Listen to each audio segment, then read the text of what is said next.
Handa raw muling tumakbo bilang Pangulo ng Pilipinas si Senador Miriam Defensor Santiago sa 2016. Yan ay kung malilitis daw sa korte ang lahat ng sangkot sa pork barrel scam. If all the crooks who are substantially involved in the pork barrel scam are brought to trial before the court, then I will consider running for president. Yan ang naging pahayag ng senadora nang makausap siya ng media sa Cebu. Nang tanungin naman kung sakaling pilitin siya ng taong bayan na tumakbo sa pagkapangulo, pabirong sagot ng senadora, tatakbuhan niya raw ang mga ito.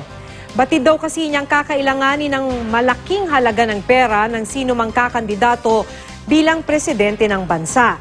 Nagtungo sa Cebu ang senadora dahil siya ang guest speaker sa graduation ceremonies ng University of the Philippines, Cebu.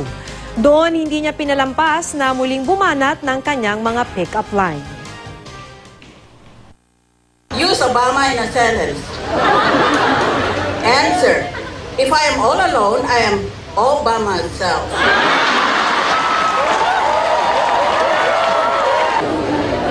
Kung may boyfriend o girlfriend ka ngayon at makikipag-break ka sa kanya dahil hindi na kayo magkikita pagkatapos ng graduation, itong sabihin mo sa kanya, password ka ba?